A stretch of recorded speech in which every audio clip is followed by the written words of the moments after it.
Halo, perkenalkan nama saya Devina dengan NIM 2133040100135.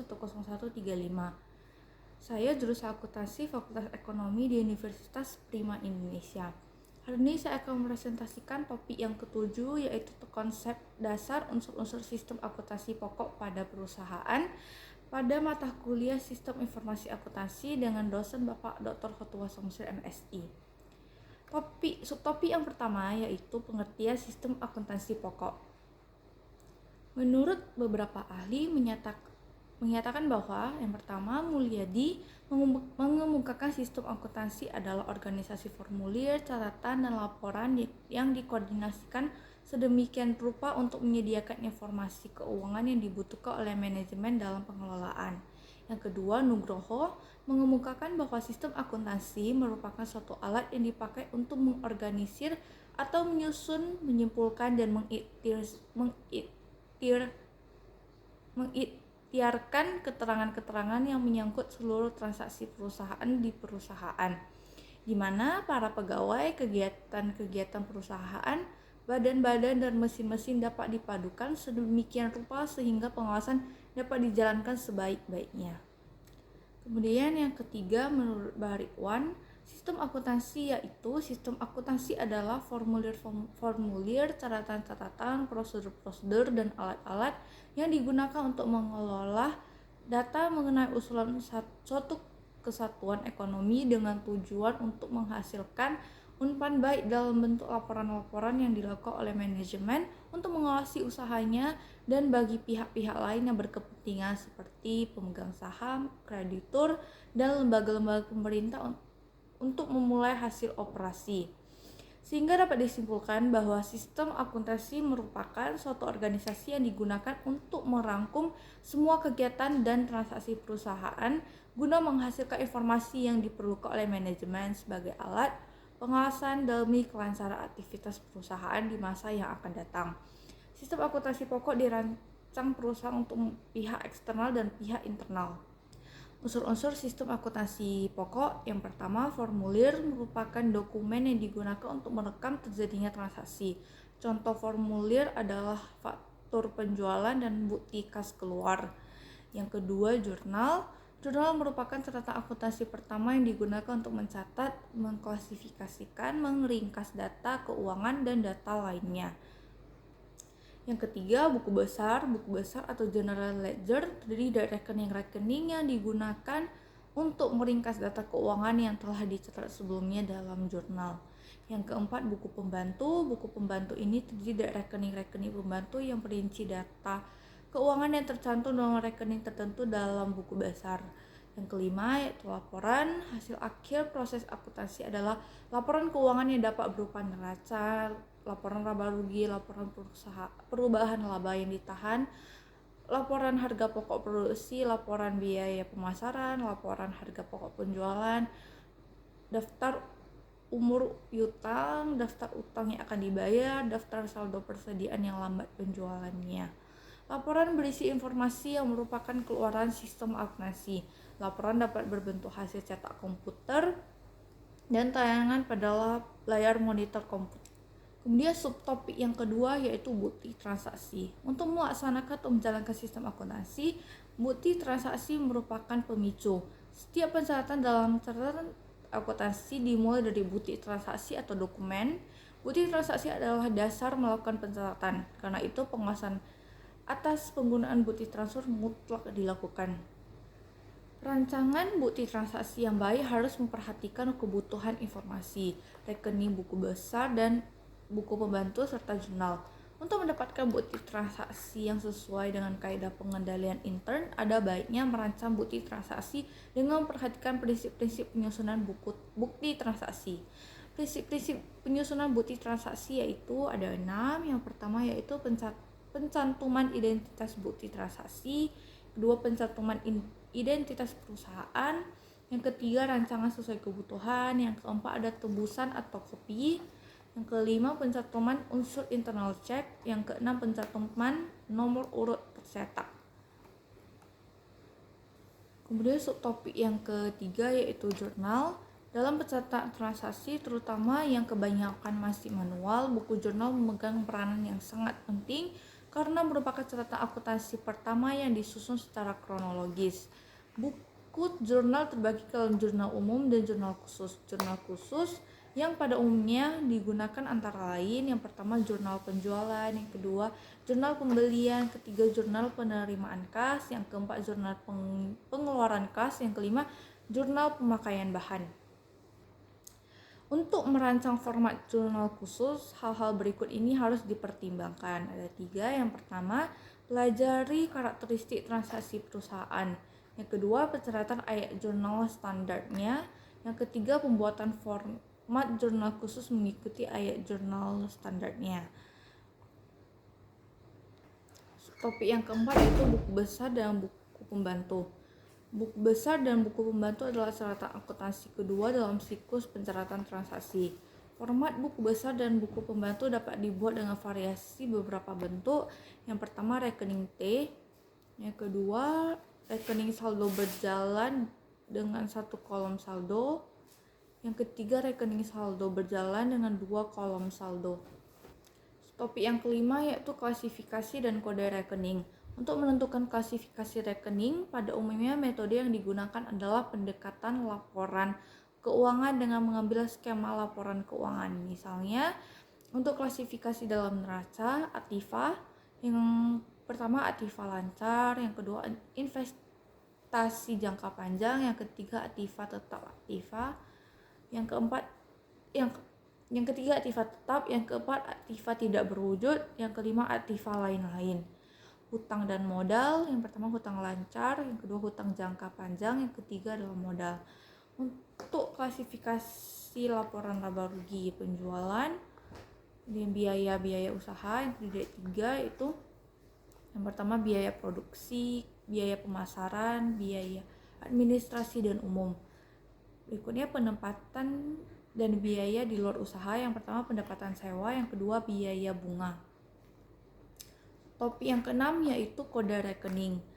Penentuan klasifikasi rekening selalu diikuti dengan pemberian kode rekeningnya. Hal ini bertujuan untuk mempermudah dalam pengklasifikasian, pengidentifikasian, dan pengarsipan. Ada beberapa metode pemberian kode rekening, diantaranya pertama kode dengan angka urut.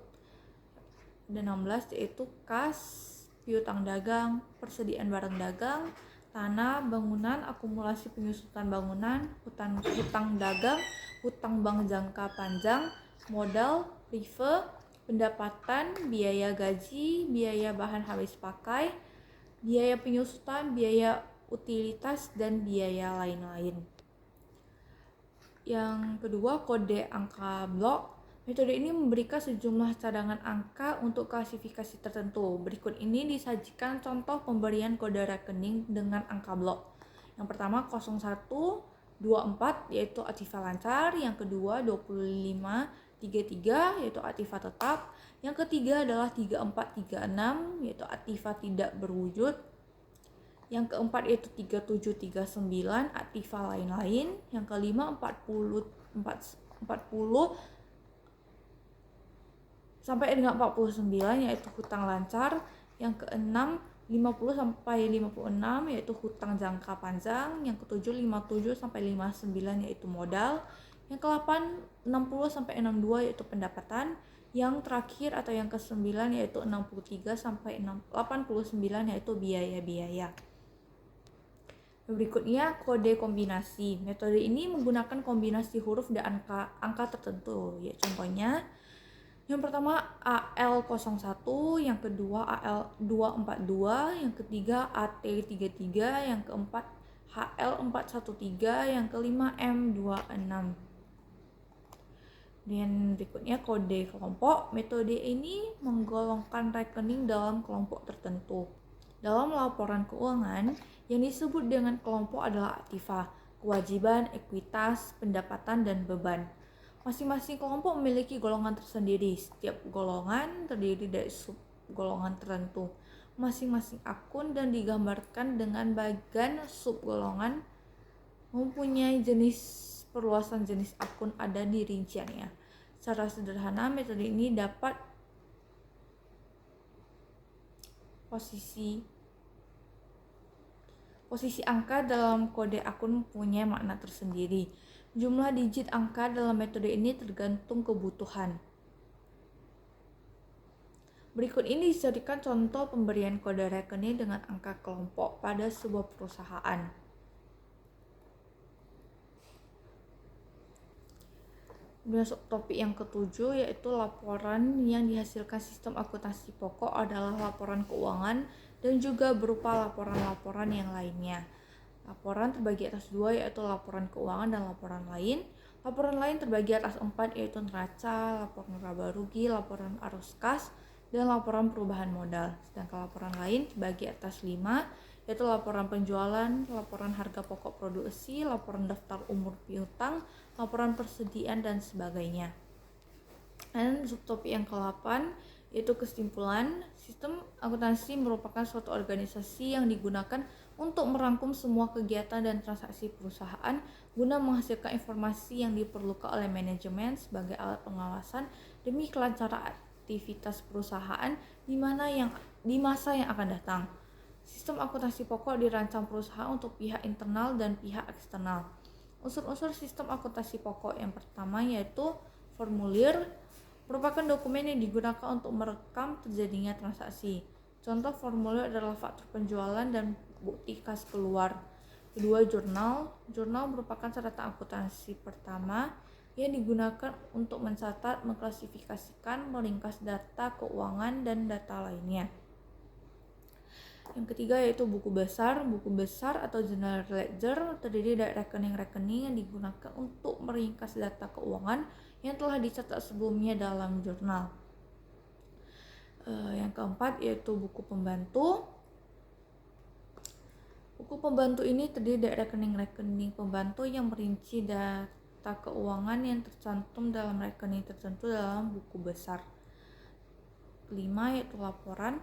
Hasil akhir proses akuntansi adalah laporan keuangan yang dapat berupa neraca, laporan laba rugi, laporan laba yang ditahan, laporan perubahan laba yang ditahan, laporan harga pokok produksi, laporan biaya pemasaran, laporan harga pokok penjualan, daftar umur piutang, daftar utang yang akan dibayar, daftar saldo persediaan lambat penjualannya. Laporan berisi informasi yang merupakan keluaran sistem akuntansi.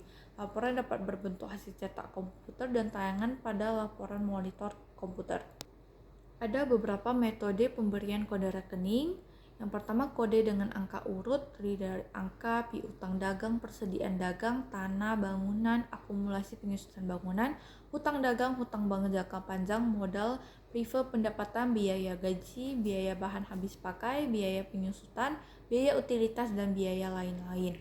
Dan yang kedua, kode angka blok 01-24 aktiva lancar, 25-33 aktiva tetap, 34-36 aktiva tidak berwujud, 37-39 aktiva lain-lain, 40-49 hutang lancar, 50-56 hutang jangka panjang, 57-59 modal, 60-62 pendapatan, 63-89 yaitu biaya-biaya.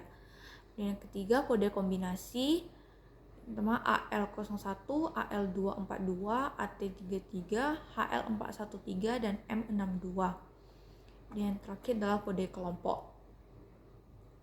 Buku besar dan buku pembantu adalah catatan akuntansi kedua dalam siklus pencatatan transaksi. Format buku besar dan buku pembantu dapat dibuat dengan variasi beberapa bentuk seperti rekening T, rekening saldo berjalan dengan satu kolom saldo, rekening saldo berjalan dengan 2 kolom saldo. Jurnal khusus pada umumnya yang digunakan antara lain jurnal penjualan, jurnal pembelian, jurnal penerimaan kas, jurnal pengeluaran kas, dan jurnal pemakaian kas.